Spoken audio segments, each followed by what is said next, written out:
Assalamualaikum warahmatullahi wabarakatuh.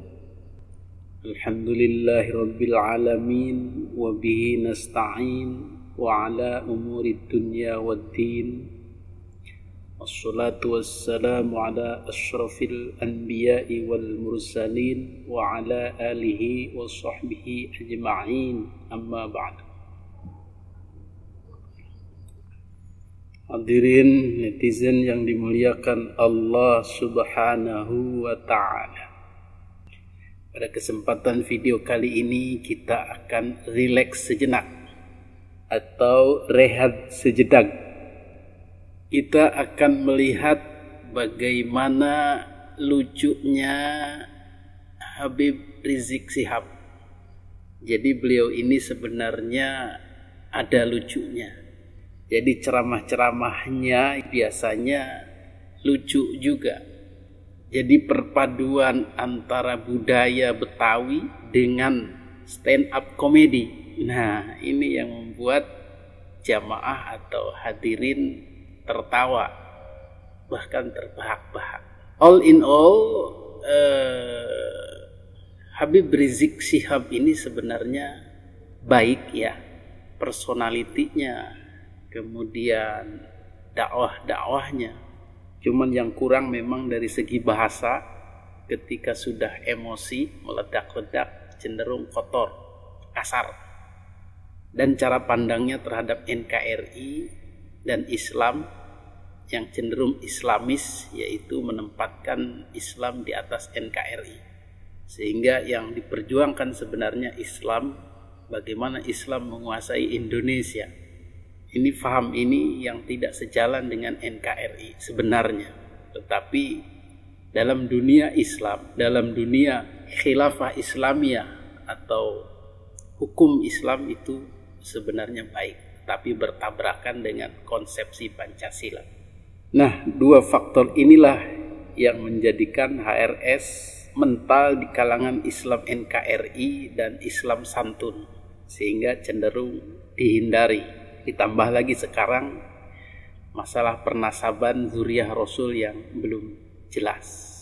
Tetapi untuk tausiah-tausiah agama di luar itu, ya bagus-bagus saja.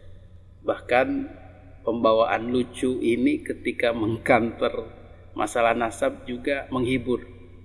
Jadi perpaduan antara gimmick Betawi dengan stand up comedy. Jadi saya teringat Benyamin S ya, dari gaya-gayanya, dari bercanda-bercandaannya seperti Benyamin S. Terlepas dari itu, kalau kita ke substansi memang tidak nyambung, karena yang beliau ungkapkan itu begal nasab. Saya minta waspada. Zaman ini banyak begal motor, betul. Banyak begal mobil, betul. Ada juga begal partai, betul. Ada lagi yang lebih gawat, begal nasab.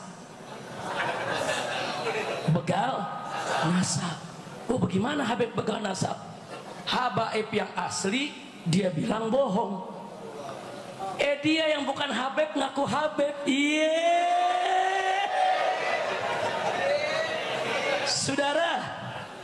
Saudara, paham gak? Yang Habib asli dibilang bukan Habib. Dia yang bukan Habib ngaku Habib. Pala lu bomenyan. Enggak ngakuin, emang gue minta pengakuan dari lo. Bukan ngomong kayak habaib pada ngemis minta pengakuan. Emang ada saya datang keluar Batang, saudara akuin nih, saya Habib nih, saya Habib. Habib nih, Habib. Emang ada ngaku-ngaku begitu? Emang Habib Hamid tadi kerama begitu? Gue Habib nih, gue Habib. Ada begitu? Ada. Itu begal-begal nasab kasih tahu, lo mau ngakuin, lo nggak mau ngakuin masa bodoh. Lo ngakuin, gue nggak terima. Mau ngapain kita terima pengakuan-pengakuan saudara yang suka ngadu domba umat? Betul? Betul? Betul? Nah, ada yang jawab, Habib, kenapa nggak dijawab ilmiah? Ya, Kalau dia ilmiah kita jawab ilmiah. Kan kita bilang begal. Begal jangan dijawab ilmiah, disontok saudara. Habib Kiai mau diadu domba. Tuh belajarnya sama Belanda tuh begitu. Politik divide et impera, betul? Maka saya mau tanya sebelum saya tutup semua, mau diadu domba tidak? Mau dipecah belah tidak? Siap ikut habaib? Siap ikut kiai? Siap ikut ulama? Siap bersatu? Takbir! Takbir! Ini ada jawara-jawara nih. Lu jangan sendirian, siap-siapnya. Jawara-jawara saya mau tanya, siap ikut habaib? Siap ikut ulama? Siap ikut kiai? Siap jaga negara? Takbir! Sallu ala Nabi. Ya sudah, udah cukup. Lu mentang-mentang baru gigit 3, wah ini seru nih. Cukup. Lagi puasa, urusannya batal lah. Jelas ya? Jadi kesimpulannya begal nasab bahaya tidak? Bahaya. Orang kalau mau kritik aja, terus jangan ngaku udah ngeritik itu palsu. Kalau kita bener,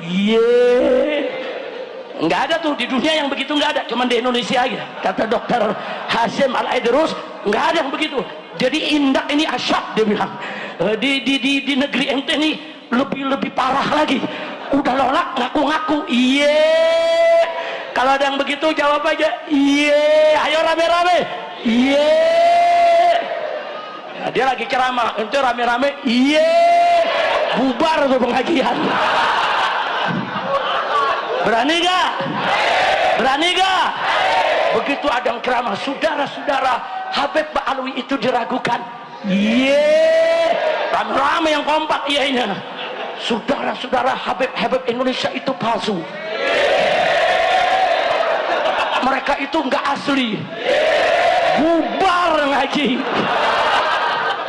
Repot-repot amat bubarin pengajian ngawur, betul? Jadi beliau memahami kisruh nasab ini sebagai begal nasab. Jadi perampasan nasab lah begitu, secara paksa. Ungkapan ini muncul ketika Trah Wali Songo berhasil menemukan jalur nasab ke Kangjeng Nabi Muhammad SAW telah sebelumnya ditolak oleh Robitoh Alawiyah, ditolak oleh klan Ba'alawi. Dan penelusuran ini bukan omong kosong, tetapi dibuktikan dengan data dan fakta, kajian literatur, manuskrip, pustaka-pustaka, kitab-kitab nasab, dan seterusnya. Plus yang lebih menguatkan lagi dengan tes DNA. Jadi bukan sembarang begal nasab, tetapi memang takdir atau kuasa daripada Allah Subhanahu wa taala itu nyambung, bukan dikarang-karang atau dipaksakan. Jadi tidak tepat dikatakan begal nasab atau perampok nasab. Ungkapan begal nasab ini menemukan momentumnya ketika Trah Wali Songo berhasil menemukan ketersambungan nasabnya kepada Kangjeng Nabi Muhammad sallallahu alaihi wasallam. Namun ketika belum ditemukan berita tersambungnya nasab Wali Songo, istilah begal nasab ini belum dikeluarkan oleh HRS. Jadi HRS waktu itu belum bisa bercanda seperti sekarang ini. Jadi versi begal nasab itu, klan Ba'alawi merasa dirampas karena mereka pemilik asli, kemudian dibatalkan oleh tesis Kiai Haji Imaduddin. Kemudian Trah Wali Songo mengaku-ngaku nyambung. Ini dimaknai atau dilihat oleh HRS sebagai omong kosong semuanya. Artinya hanya mengarang-arang tanpa kajian ilmiah, baik yang memutus nasab Ba'alawi maupun yang menyambungkan nasab Wali Songo. Jadi dianggapnya ini karang-karangan, omong kosong tanpa bukti. Maka disebut begal nasab. Tetapi pada kenyataannya semua dilakukan dengan terukur ilmiah disertai bukti-bukti dan tes DNA-nya. Sementara pihak Ba'alawi tidak pernah sekalipun mempersembahkan atau menampilkan bukti-bukti tertulis dan tes DNA untuk mendukung keabsahan nasabnya itu. Jadi retorika dalam komedi Betawi bergaya stand up komedi ini hanya dapat lucunya saja, tetapi esensinya tetap tidak didapatkan. Bahwa klan Ba'lawi belum bisa menampilkan keseriusannya atau membuktikan yang lebih serius lagi tentang keabsahan nasabnya. Hanya memperkuat muhibin-muhibinnya agar tidak terpengaruh, seraya menjelekkan atau memframing peneliti nasab sebagai orang jahat, begal, kemudian penghasut, kemudian pemitnah, dan mengadu domba antara kiai dan habaib, yang sebenarnya tidak demikian. Mudah-mudahan ini sekedar hiburan saja, karena kita juga seru menyaksikannya. Sehat terus Bib. Hadanallahu wa iyyakum ajma'in. Assalamualaikum warahmatullahi wabarakatuh.